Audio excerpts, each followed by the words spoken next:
But to the outside world, there was nothing about me that said mom. Nothing. And that we had a gathering at one of my siblings' houses. And I walked up to her, said, Happy Mother's Day, Mom. She pulled back from that hug and looked me in the eye. She said, and same to you. Just do that. Yeah. Do that.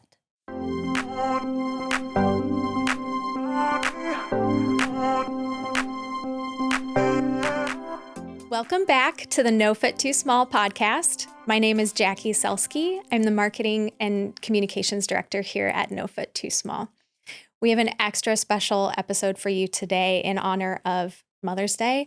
And I think before we get started, I just want to say that I recognize today means a lot of different things for a lot of different people. And so if you are watching today, I just give you permission to pause when you need to wait a few days to check in and finish the episode if you need to as well. But just know that we see all of you. We see all forms of motherhood here at No Fit Too Small. And that's why we are so incredibly honored to be joined by two really incredible women today who are going to help us celebrate motherhood in all of its forms. So please help me welcome Becca and Vicky Vogl. Thank you for being here. Thanks. We are so excited to have you. This has been, I know, kind of a long time coming for us. So I think it's important to point out that, Vicky, you are Becca's mama. Yes, I am. Yeah. So been through quite a bit together, and we're going to work through a little bit of that today. But I wanted to start with you, Vicky, just asking, what was Becca like as a kid growing up? We've known her. She's been part of our No Fit Too Small family for a while, but this is an insider view that maybe we haven't had. So we have you on the couch. Well, I believe all children are gifts from God, and she was certainly that. When her name is Rebecca Rose, because she had the rosiest cheeks when she was born, and I've been calling her Rosie ever since. Oh, I love that. She's just my Rosie bear. Always has been. She's a beautiful child inside and out, and a beautiful adult. She struggled at times with being insecure through some school years, which caused some issues. But honestly, the way that she has changed her life and rebounded through school years and boyfriends and that's a whole other episode, I'm sure. Insecurity can make a person settle. Yeah. I'm just so proud of her and who she is and her job now, how she has moved up in parenting this precious little Milo. She's found a wonderful man that she's engaged to. And I couldn't be more proud or happy for her. We are so proud of her too. And I part of the reason I wanted to ask that question, I've had the privilege of talking to you a little bit before we started this episode, and it was really clear the moment we sat down, just the bond that the two of you have. And, I think setting the tone for that in this conversation is really important, because not everybody has that. But that's why we invited you here today, because your mother-daughter relationship is just extra special, and I think brings a different dimension to some of the things we talk here at No Fit Too Small about. So thank you for sharing all of that Sure. about Thanks, her. Mom. Yeah, that's lovely. That was lovely. Well, now you have it on video, so now you have all the proof that she said all of that. Well, but the reason that I was most excited to do this is to share my mom with people today. Mm-hmm. And it's because she doesn't say things like that to me just on days like today. Mm-hmm. I feel so loved by her all of the time. There was hardly a day since she's been on her own, or she was. I didn't call you. Well, no, she would come over almost daily, or we would talk daily. She would, during some different jobs that she had, and she needed to vent to somebody, I'm going to quit. I'd, and what a mother does is she just listens. And I tried to give her advice and to just give it a little more time. Don't make rush decisions. And, but the job that she has had for the last, I don't know how many years now, 8 years. She is a wonderful communicator, people person. And she shows it through her job and parenting and being a wonderful soon to be wife. Yeah, it's just her presence. I know that that's why she's here. So maybe that's a good segue to kind of giving you the floor, Becca. I'd love for you to just open up with whatever you're comfortable sharing about your story as a mom. Yeah.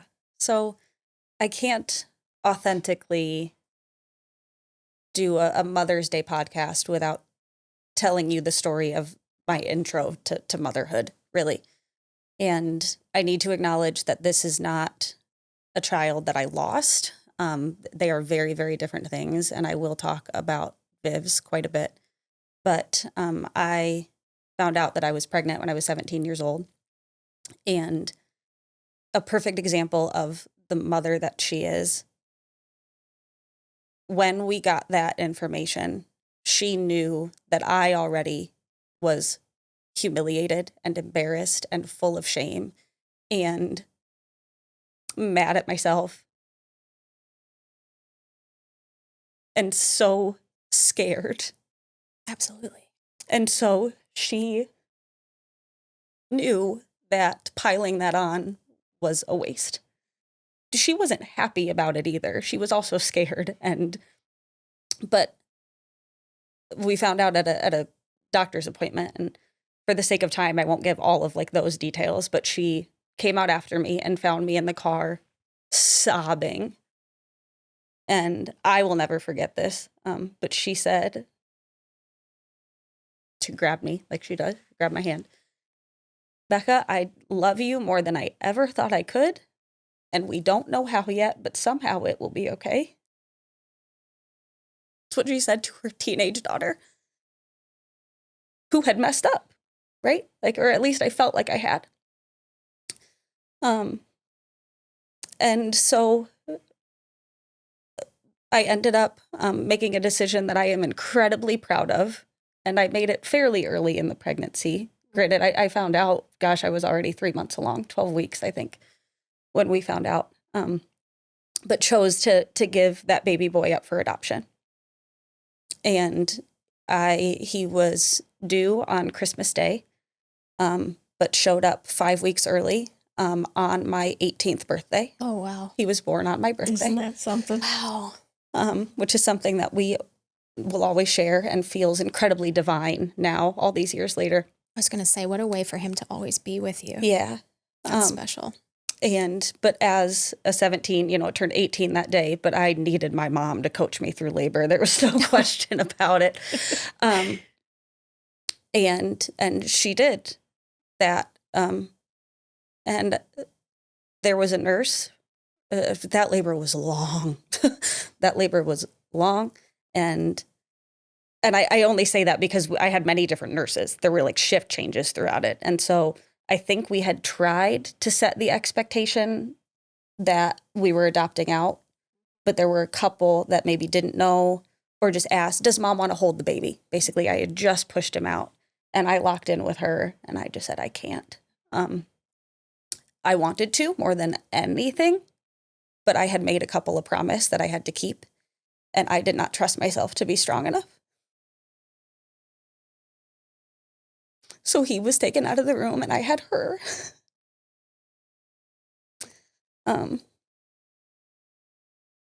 And then Was it just the two of you? my boyfriend was there, but we ignored. No, he and I were together even after that baby boy was about 9 months old. We were in as committed of a relationship as a 17, and he was 16 at the time, I think could have been, but he knew that I needed her. He was in a stunned state the whole time. I'm sure. Yeah, I'm sure. So no, he was in the room, but especially just the physicality of the situation, I needed my mom, to tell me everything to expect, and she had done it 6 times. Many years later, when I felt ready to be a mom, and I don't mean to gloss over this, but I had 2 miscarriages, and when I had those miscarriages, I don't say this to diminish anyone else's experience. I can only speak on my own. And I'm one of 6 children. I had gotten pregnant on accident in high school and delivered a healthy living child. So I felt very, very strongly that I would still have children someday. So for me, even with those losses and that pain, I still felt incredibly confident that it would happen for me. Truly. And so then got pregnant with Miss Vivian. And naively got past the 12-week mark with her, which anybody who's watching this podcast and has found No Foot Too Small knows that the 12-week safe mark is bogus. It doesn't mean a thing. But everything was okay, or at least we thought it was okay until it wasn't. The very end. I was diagnosed with a kidney stone. And that pain, I called you. I think that Vivian's dad, Ryan, was at work. And I didn't know if it was related to the pregnancy. I just knew that my back hurt more than it ever had in my whole entire life. Mm-hmm. And I remember riding down to the hospital in your car, nearly doubled over. And we got there and they found a kidney stone on the right-hand side as big as a quarter, I believe they said. Oh my God. But I'm about 37 weeks with her at this point. And everything had felt pretty normal until that point? Before then, perfectly fine. Every appointment was good. Every ultrasound was good. Had been given 0 indicator that she would not be okay. And even with they checked her out then with the kidney stone. They're like, we found this, but baby is completely fine. Sent me home with some pain meds. I took less than they told me I could take. I remember texting my brothers and sisters, this is what I've got going on. Pray for your niece. Because she's my only concern. And I just didn't, I felt like so much was out of my control, but like taking less pills felt maybe in my control. I didn't know that would hurt her, and they had told me it wouldn't, but I was like, what can I do? So I took the bare minimum to try to get through the pain, because they couldn't get the stone out of me while I was pregnant. That was the issue. It needed surgery, so I had to deliver her first. I went to a final appointment. They told me that my urine was a mess, but they thought that was because of the kidney stone. 3 days later, they scheduled an induction. My kidney stone wasn't even on my radar at that point. It was just like, I get to meet my daughter today. So sometime between that last appointment and induction day, she died. I cannot pinpoint when. I think your appointment was on Friday. And she was born on a Tuesday. She was born on Tuesday. And you went in not knowing that? I had no idea. So you went in for the induction and did not know? I went in for the induction, yeah. The night before, I made a comment to Ryan, said I feel like she's been really, really still. So I think I lost her. I really don't know, because when I brought up the movement, they said, like, you're on pain meds that make you sleepy. They make her sleepy too. So I had no idea. So one nurse came in, put the Doppler on my belly, and it was silent. And it was the loudest silence I've ever experienced in my life. And she made a comment just about how, like, baby might be in a tough spot, so she wanted to get a second nurse. Second nurse came in, and they were pushing on my stomach so hard.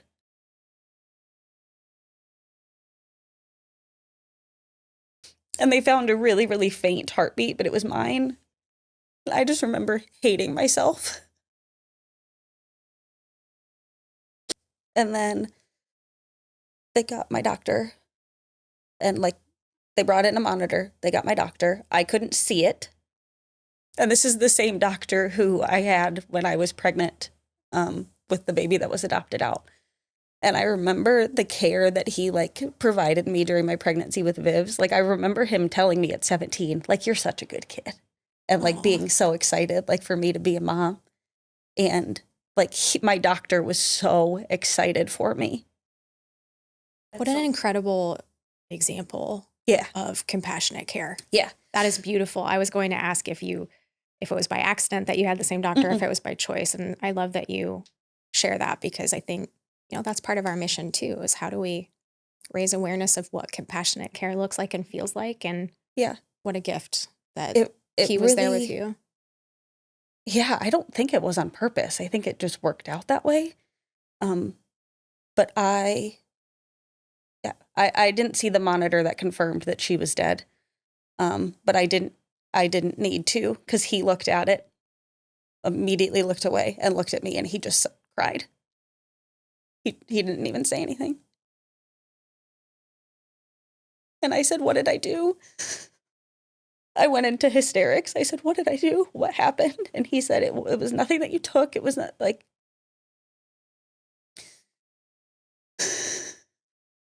I called her. And I said, Mom.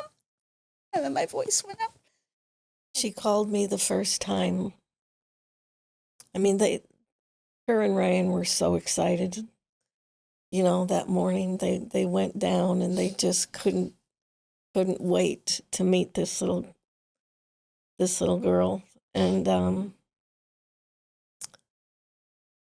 she called me. I think it was just a little after 8 in the morning. Oh, when they couldn't find her heartbeat. Mama, they can't find a heartbeat. And I said, Rosie, I said, you can't go there. I said, don't go there yet. Don't. And then I think about 20 minutes later, and this is during that time where the nurses came in, and the monitor and the doctor and stuff. And then she called me again, and all she could get out was Mama. And then she handed the phone to Ryan, and Ryan told me what happened, or what they knew. I mean, she was just in shock. We pretty much all were in shock. Oh, I'm sure. And I just said, I asked Ryan if I could come down. I mean, I was going to regardless, but I didn't want to. You still respected us. Yeah. And he said, of course. So I immediately came down, and I called Larry, and Larry came down, and eventually all of our kids showed up. But I remember everything so clearly. I was with her the whole time in the room. I was her coach. I just tried to be strong for her, and the hardest thing for me after knowing Vivi was gone was watching her go through it. I asked the doctor, I said, how are you going to get her out? Which feels so silly now, but at the time, It's just that you just told me she's dead, so it didn't make any sense to me that I would still go through labor. Right. I understand what other option was there, but in that state of shock, how are you going to get her out? And he took the biggest breath. Becca, I still have to induce you. So she went through labor with me right there, and Ryan was always in the room. And it's just a feeling. I remember it so clearly, and the tears and the devastation and her just crying and asking why and how and blaming herself for the longest time after that. And then, I would go out into the hallway and I would give updates to the rest of my kids who are all falling apart, and Ryan's family was there. And then, one of the hardest things was, and this is what No Foot Too Small has done such a great job of, is making these separate rooms, because she was on a floor where she could hear other babies crying that their mothers had just given birth. And I mean, It was awful. It just made it so much worse. Yeah. And all she had was a little yellow rose on her door. And that was signified that this is a baby who was lost. Which is a sign for it, probably providers, but I wouldn't think other families in that space know what that means, right? No. So Yeah. they're not having an awareness to tone down their celebration No. outside of your room or anything like that. Or should they? But, just even, they walk down the halls with their babies. Yeah. And Just right there. so it was a day full of despair and disbelief. And then, you get your car ready and your car seat, and then the thought of them going back home without a baby to put in that car seat. Mm-hmm.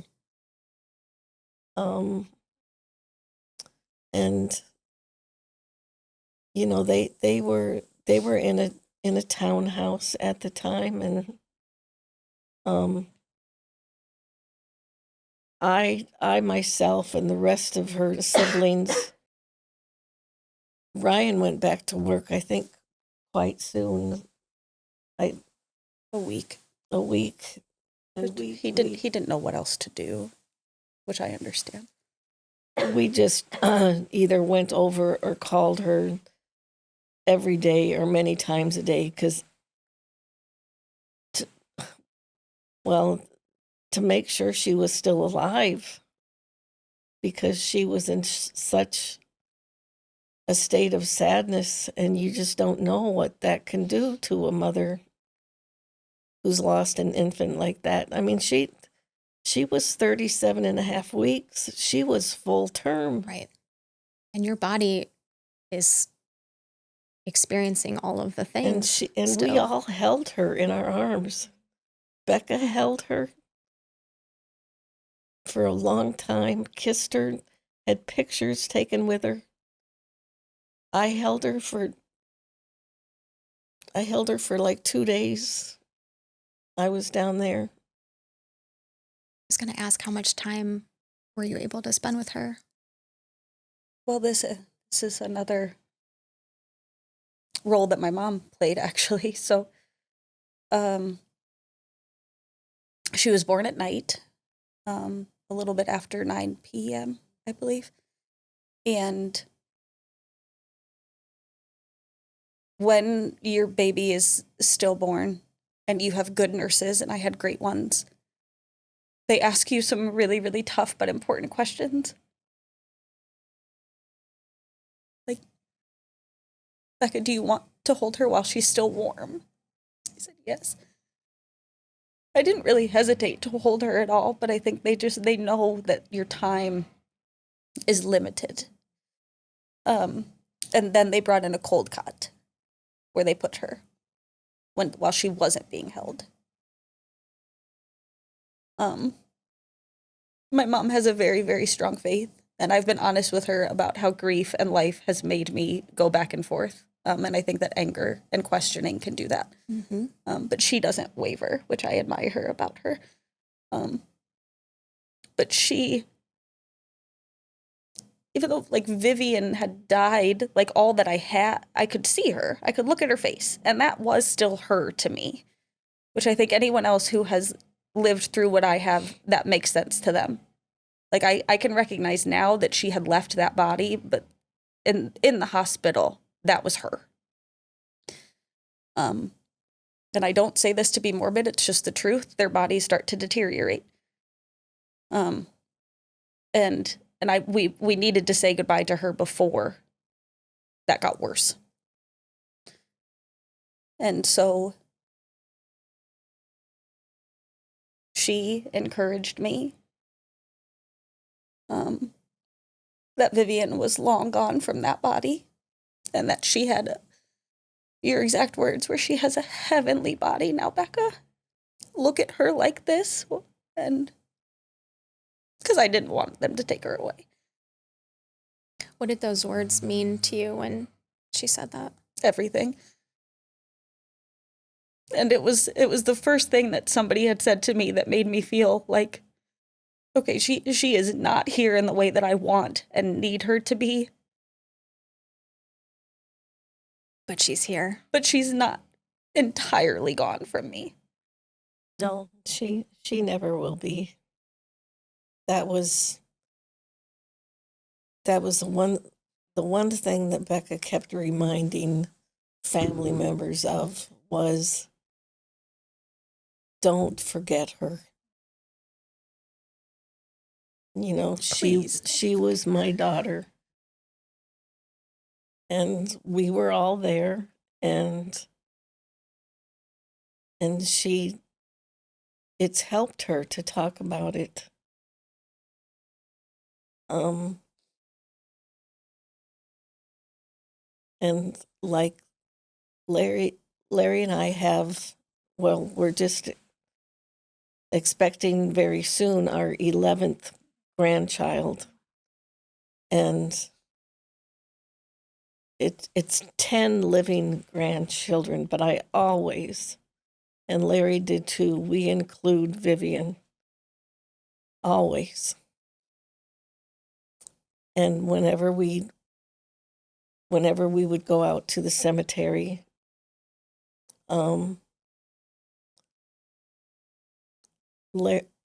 Larry left in tears every time we went out there. And so we will never forget. She's our grandbaby. And Becca just, she was so, everybody kept telling her how strong she was, but I know she didn't feel strong. I know her and Ryan picked out a dog that Becca still has. And I know in some ways that dog saved her life. What's the dog's name? Fitzgerald. So cute. And I needed something. And like I love him anyway, but I think that I think I'm obsessed with him because anybody who has a dog knows, like, nothing loves you quite like your dog does. But when I was just a shell of myself and needed something to love, it was him. I would go over and the two of them would just be snuggled together on the couch. Yeah. We still do. I'm so glad you had him. Mm-hmm. He's the best. Vicky, I want to point out and acknowledge, just as Becca has too, the profound strength that you have demonstrated through all of these seasons with Becca. And I think it's important to highlight that as her mom, but also as Vivian's grandma, that is an added layer to your experience. And in some ways, almost just an added obstacle to somehow finding that strength, I think, to be so strong for her in those moments. And if you're willing, I'd love to just hear more about, inside. I'm sure there was more things going on and different things that you were feeling than what you were snapping into in mom mode in the moment, because your grief was very real for your grandchild, and your hurt and pain for your daughter is very real in that moment. And so, you know, talk us through what that felt like. I just, being at the hospital, they're like eight until I think we left about 10. And still some of our children were still coming in to see her and give their support and love. And See Vivian while they could. yeah, and I remember I was holding Vivi at the time in the hospital, and our youngest daughter, Jamie and Becca are very close. And I was holding Vivi at the time, and Jamie, our son Billy, had picked her up. She was in school at Iowa City, and she walked in and saw me holding her, and she just fell apart. And then she went over to Becca and fell apart with Becca. So there's just a lot of love and strength in our family, and it brought, families at times tend to drift apart or have little issues with each other, but there was Becca at the time or something had been in not so good terms with her oldest brother, and I had talks with him, and I just said, you need to support her. And he came through so much for her during that time. And when I would go out in the hallway just to give people updates, think of what they were going through too. I was in there with her, but they just had to be out there waiting. And I remember one time going out and leaning against the wall and just falling to the floor. Because I didn't want to show that in front of her. But I had to release it. I'm so glad you did. And I think that's what I was hoping to acknowledge for both of you, is that you both needed that and deserved that. Yeah. But had different mama roles in that moment. And I think that's beautiful to acknowledge what that looks like, and what, what we all need for ourselves while we're caring for each other too.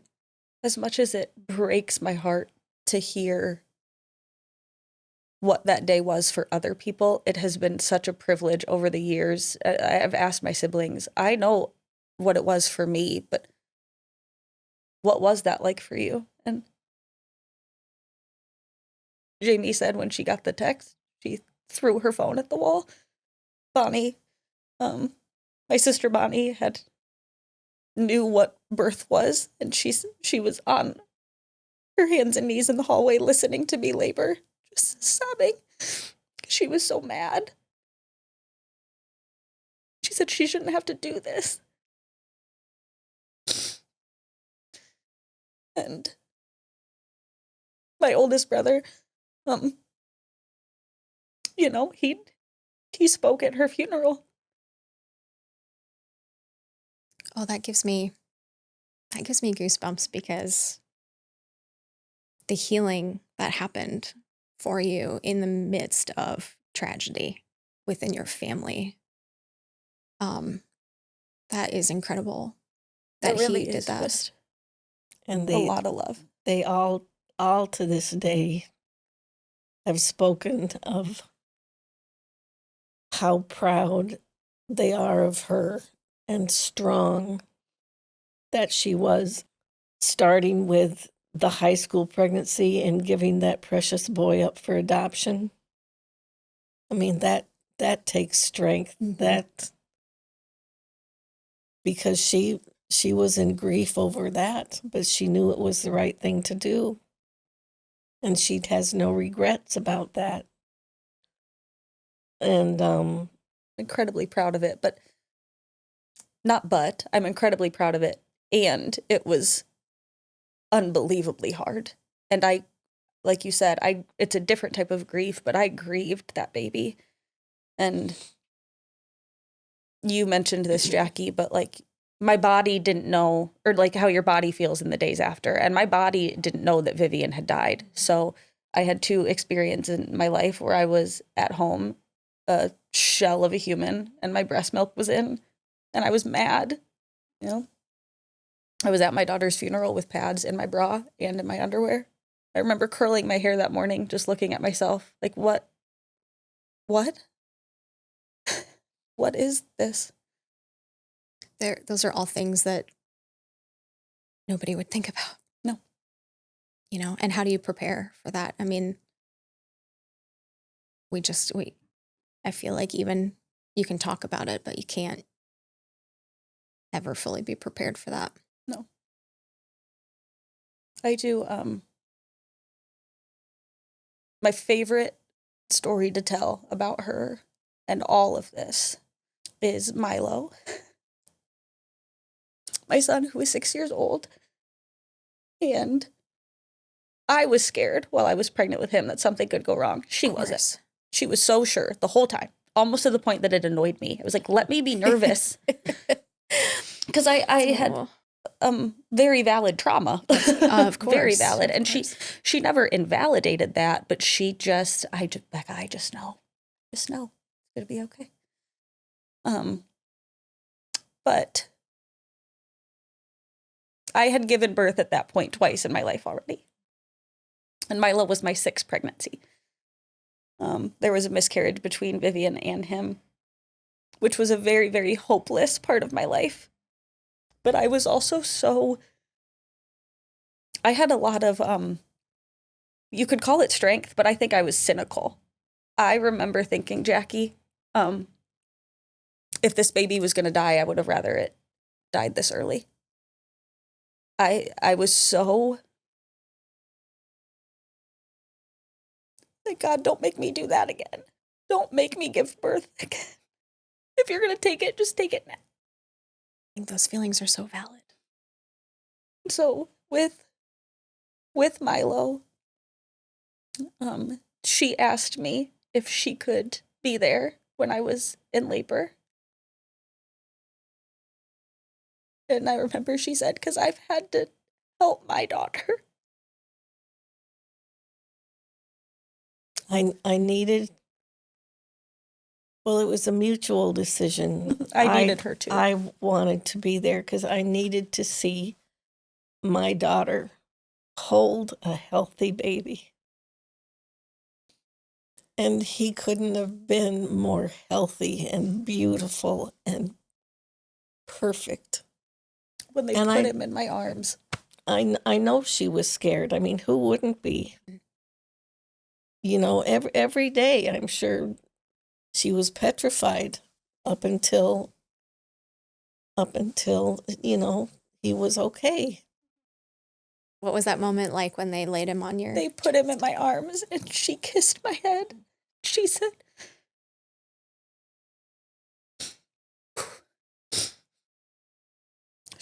there it is, Becca. then she just walked away. What did that mean to you, Vicky, when you said that? Were you referring to the moment you told her everything would be okay? I think it was, Becca, this is what this is supposed to feel like. Yeah. This is what all that work is for. Yeah. I was just so happy for her, just because previously it was just heartache. So much heartache. And I don't call it mother's intuition, call it my faith. I just knew this baby boy was going to be fine. And I knew that she was going to be fine. He just slow blinked at me. He just locked in. He took like being okay to like, Mom, I'm really good. Like he was just zero issues, concerns at all. They gave him to me and he couldn't have given me more relief. Just happiness. Yeah. Release. Yeah. Release of so many emotions and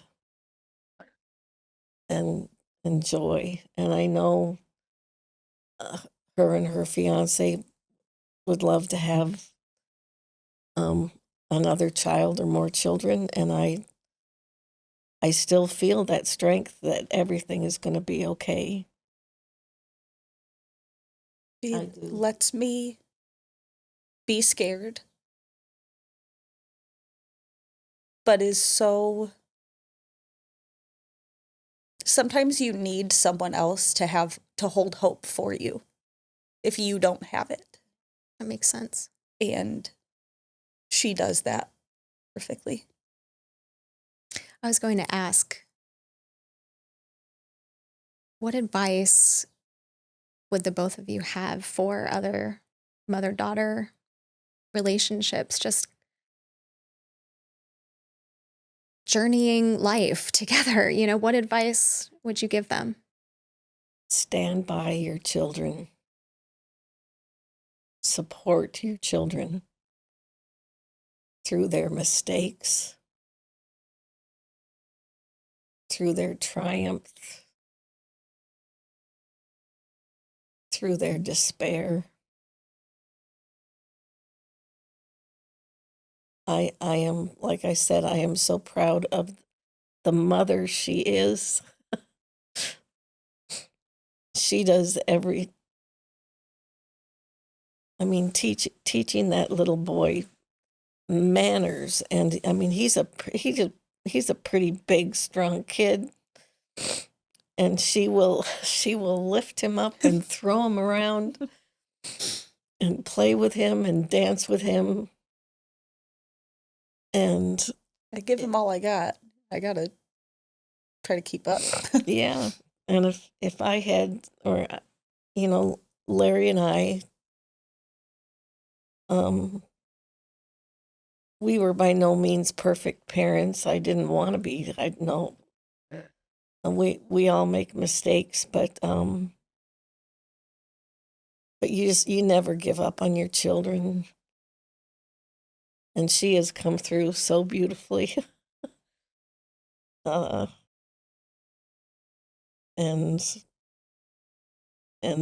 Milo's just a joy. It's a good word to describe him. He is. He's really pure is. joy. He's funny and he's silly and he's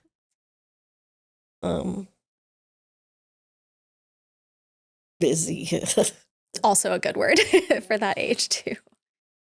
But she, even on, she's told me a few times she works really hard. She has long days. Mm-hmm. And when Larry was still living, we would watch Milo like after daycare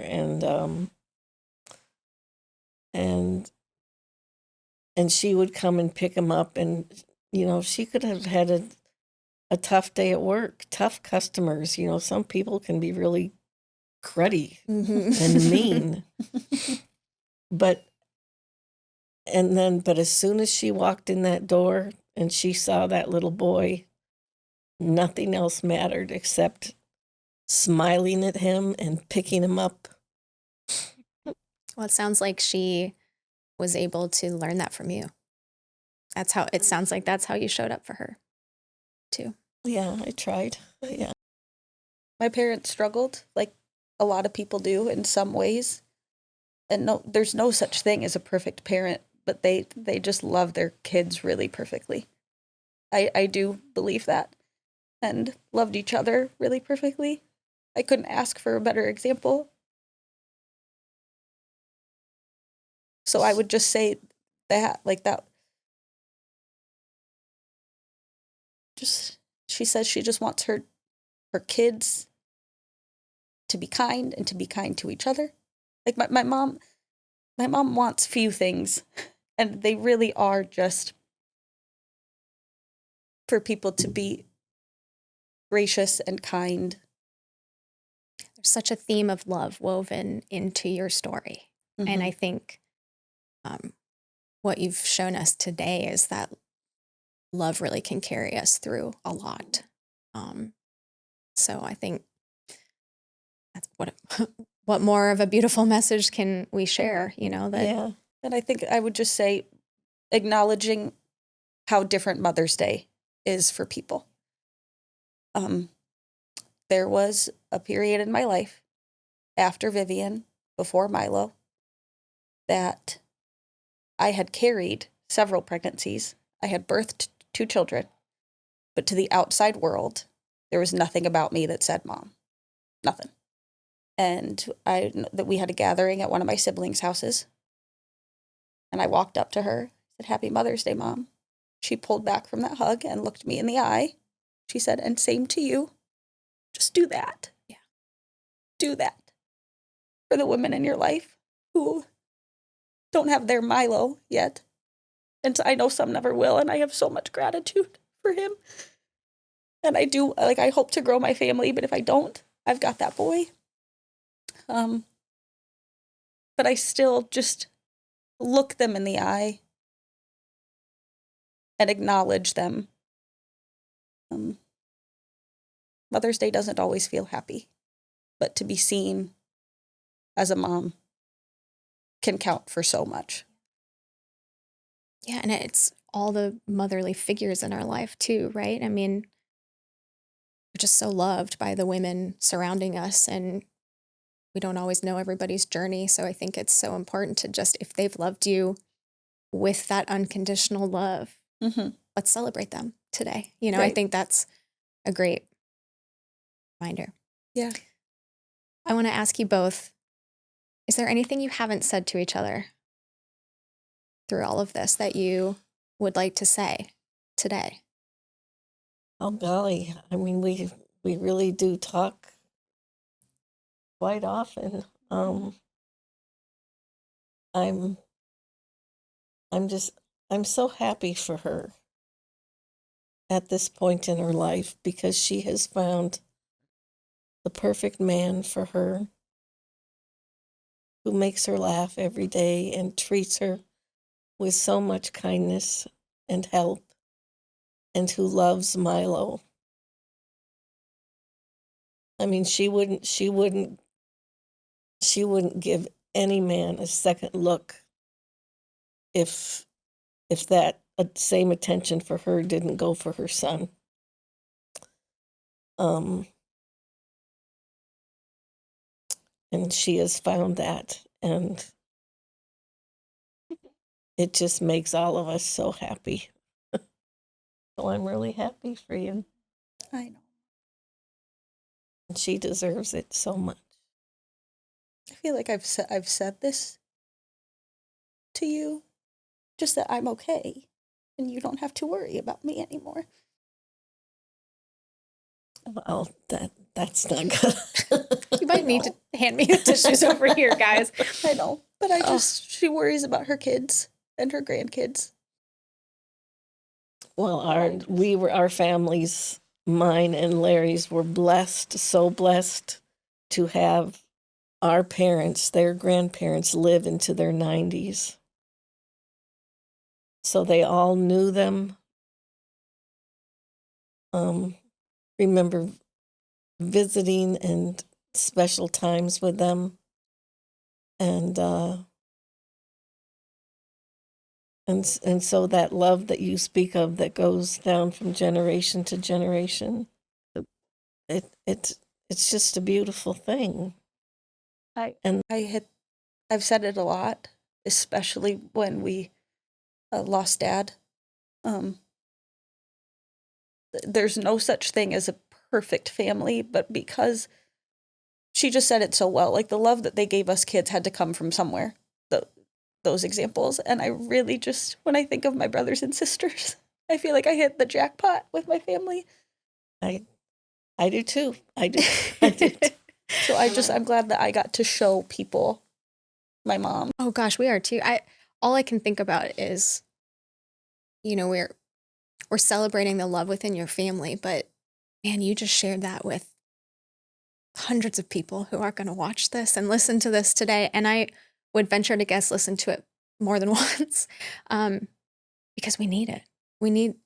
Our community needs this love and needs to be seen and acknowledged. And what a true gift you have given to all of the moms wherever they are in their journey today. So thank you so much for just sharing that with us. I mean, I think if that's all I'm taking away from this today, it's just to show up in the world with love. And I think that's perfect.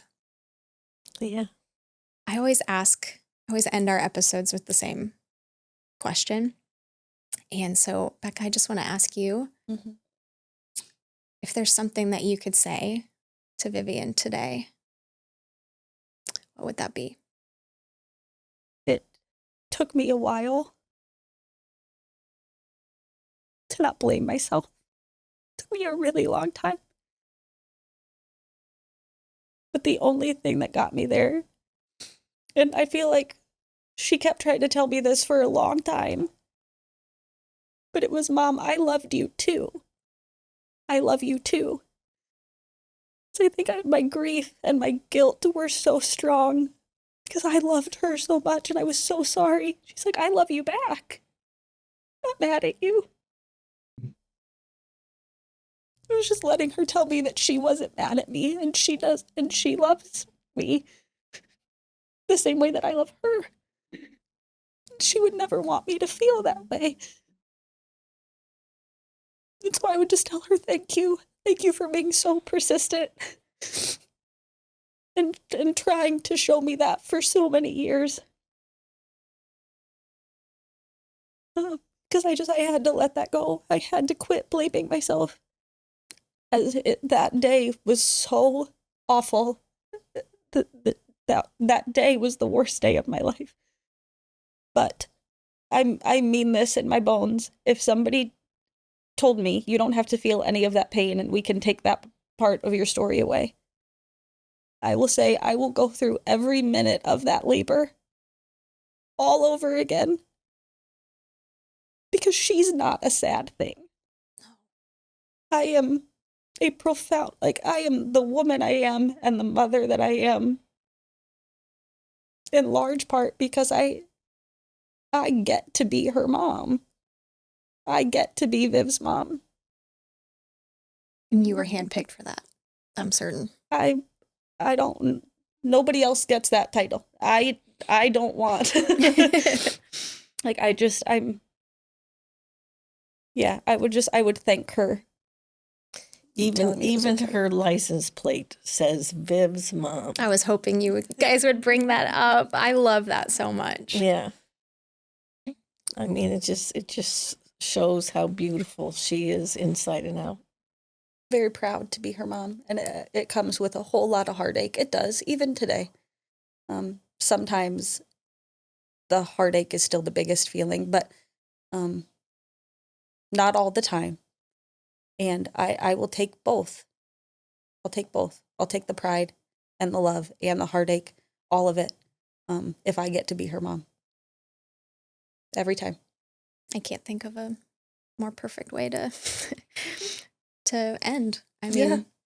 I think every mom knows exactly what you're saying. Thank you both Thank you so much for being Thank you, Jackie. so true and vulnerable, and just, I can't say it any other way. You've just been a gift to us today. So thank you. Thank and you. wishing you both a lovely Mother's Day. Yeah, thanks. And Thank of you. course, wishing all of you a wonderful Mother's Day today, no matter where you are in your motherhood journey. Thank you for tuning in with us. We are sending love, and we just want you to know we're here with you today. If you'd like to connect with us a little bit more, you can visit nofittoosmall.org, check out the information in our show notes, and shout out to Storyline Multimedia for holding space for these important conversations. We'll catch you at the next episode.